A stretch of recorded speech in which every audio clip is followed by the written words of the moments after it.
क्योंकि इतने दिन तक अगर कोई वकील की बात करूं मैं, अगर मैं किसी वकील को बात करूं, कल को मुझे सुप्रीम कोर्ट जाना है, तो अगर कोई नए वकील की बात करूंगा तो मुझे उसको पूरी सिस्टम को 1 महीना समझाते लगे कि इसमें क्या करना है, कौन कौन से सिस्टम है, हम लोग ने क्या किया। लेकिन टंडन जी ने विगत 4 सालों से, 4 सालों से तो मैं जानता ही हूं, 5 सालों से मैं उनको बराबर देख रहा था और हम सब लोग एक दूसरे से कनेक्ट भी थे।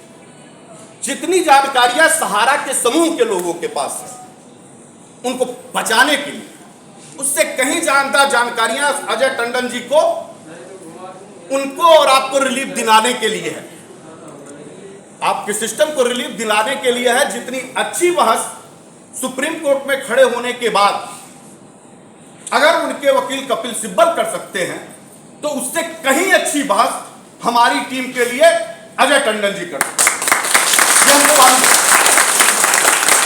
और मेरी ये बात एक दिन से नहीं चल रही थी, आप अपने घर में होंगे, सिस्टम में होंगे, लेकिन तमाम ऐसे आए, क्योंकि मेरी ऑटो कॉल रिकॉर्ड होती है मोबाइल, क्योंकि मैं किन परिस्थितियों में गोली मार दिया जाऊं उसका कोई भरोसा नहीं, कोई भरोसा नहीं। तो ऑन रिकॉर्ड रहता है, आप कोई भी बात करेंगे निश्चित तौर पे वो मेरे सूचना तंत्र के रूप में सुरक्षित संरक्षित रहता है।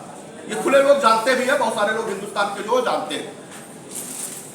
4 सालों से लगातार हर बिंदुवार पे हमारी इनकी बात होती थी, पारिवारिक से लेकर सामाजिक, और अधिकतर मुद्दों पे जब हम बात करते थे तो 1 घंटे अगर बात करते हो तो लगभग 59 मिनट सहारा के पीड़ित निवेशकों के पक्ष में बात करते दिखाई देते। एक वकील को इतनी देर तक इस हद तक पिरोए रखना, क्योंकि वो प्रोफेशनल होता है।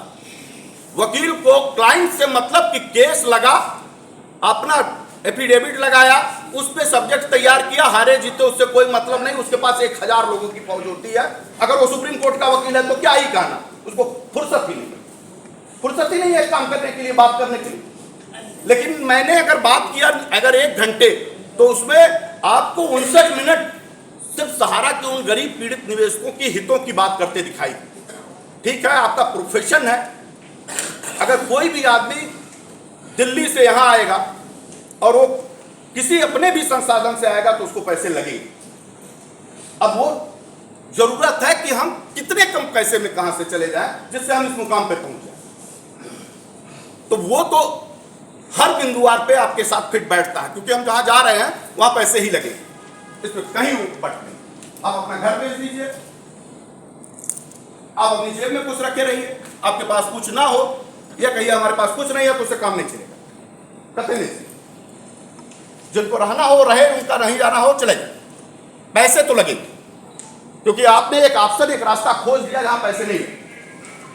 उस रास्ते पे नहीं गए, आपको रास्ता सरल लगा कि हम कहीं ना कहीं कोर्ट के माध्यम से चले जाएंगे। और मैं आप सबको बधाई दूंगा कि देश का कोई हिस्सा लगभग नहीं है जो यहाँ नहीं आया। एक बार जोरदार ताली आप अपने के लिए। इस विषय पर मेरी बहस हो रही थी।